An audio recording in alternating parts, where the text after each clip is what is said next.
الناس الحلوين اللي بيقولوا لي انت مش عايزه الشباب يتجوز. مين قال بس كده يا جماعه ان انا مش عايزه الشباب يتجوز؟ بس هم يتجوزوا في قانون جديد. يعني ابنك محتاج ان هو يشتغل ويكسب قد ايه دخل شهري عشان يتجوز ويجيب بنت الناس ويسطرها ويصرف عليها وعلى اولادها ويدخل مدارس كمان. هو ده صح؟ يعني ايه قانون جديد ده اللي احنا سامعين عليه بقى كتير اليومين دولت؟ انتوا ازاي تقبلوا ان بناتكم يخشوا قانون جديد يا جماعه؟ مدة الجواز مع مدة العقد خلاص، هو كاتب مدة العقد سنة من 3 سنين. هي بنتك مش هتعيش أكتر من كده صدقني. أنا بقول لك الصراحة مش هيعرف يكمل غصب عنه. هيجيب منين؟ دخله هيبقى قد إيه علشان يصد ويدفع كل ده؟ هو أول ما الشاب كده يعلم في وش تجري تخطب له؟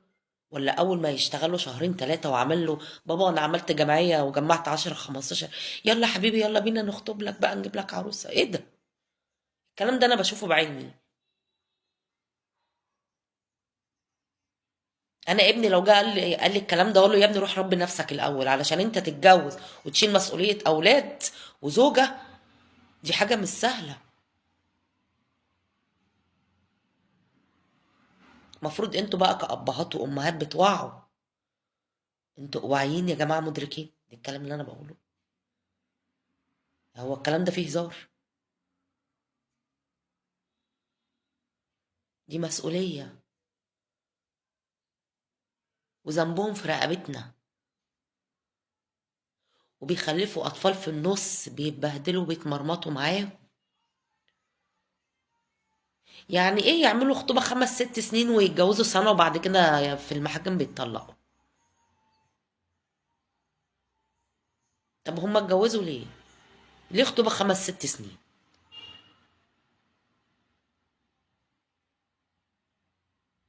أنا عندي الولد والبنت يتأخروا في سن الجواز شوية أفضل من إن هما يتجوزوا صغيرين ويرجعوا لي بعد كده بعيالهم متطلقين.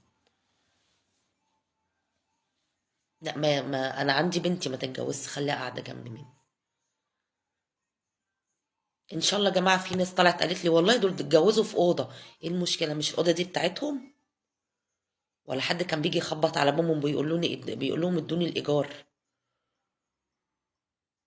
وبعد كده ربنا بيوسع عليهم من شقة أكبر لشقة أكبر. إنما قانون جديد ديت هيوصل لفين؟ مش هيوصلوا لحاجة. مش هيقدر وهي مش هتستحمل. الجيل ده مش بتاع مسؤولية. مش بتاع من اللي بيرضى بقليل والكلام ده. لا، الجيل ده مش كده خالص. الجيل ده ممكن يصرف آخر جنيه في جيبه على فسحة، مش مشكلة معهوش أكل بكرة. ايه دي ناس تفتح بيت ديت ويبقى عندها أسرة وأولاد وكده. عشان كده يا جماعة نسبة الطلاقات زادت. إن احنا بنتساهل. ويجري الاب يقول لا ده انا هامن مستقبلها، انا هجوزها في قانون جديد بس هامن مستقبلها. يكتب لها بقى مؤخر عالي وقايمه وبقى آه، واسمه ايه اللي انتوا بتقولوا عليه التاني ده؟ طب ايه لازمتها الكلاكيع دي؟ هو انت متجوزها عشان ما ترجع لك تبقى معاها قرشين تصرف بيهم على نفسها وعلى عيالها؟ ايه ده؟ والصح بقى يا جماعه، يعني الصح زي رسولنا الكريم ما قال. زوجة راحت تكلم النبي عليه أفضل الصلاة والسلام وتقول له أنا عايزة أتطلق. قال لها جاب لك إيه مهر؟ قالت له حديقة. قال لها ردي له الحديقة. بمعنى أنت بتكتب دلوقتي قايمة. القايمة ديت أيوة عارفين إن دي حق الزوجة. المحتويات اللي هي جايباها هي اللي تتكتب في القايمة.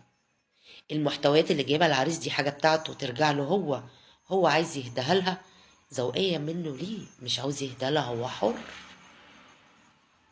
لو هنرجعوا لديننا بقى، هو ده الصح، هو ده اللي النبي قال عليه. الزوجة تكتب الحاجة بتاعتها اللي هي جايباها.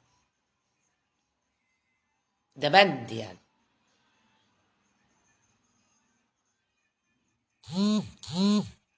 ومش ده الجواز يا جماعة، فلوس وقايمة ومؤخر.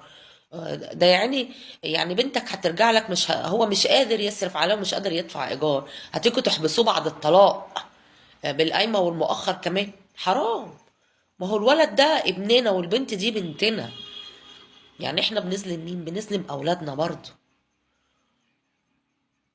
ايه يا ابني انت جاي تخطب بنتي يا حبيبي؟ طب لما تسلك طولك كده وتعرف تكون نفسك وتفتح بيت، انما نظلموه ونظلموا ولاد الناس معاه. انتوا كأبهات وأمهات، انتوا اللي توعوا، هم مش فاهمين حاجة. ده جيل مش فاهم حاجة، ده مش عارف يشيل يعني نفسه، مش عارف يشيل يعني اقول لكم ايه.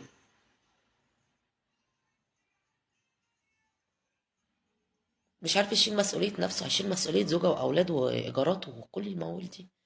احنا بنرميه في التهلكة كده، احنا مش عايزين نفرحوا بيه. ويلا يا حبيبي يلا نلم لك، هنلم لك وهنعمل لك فرح.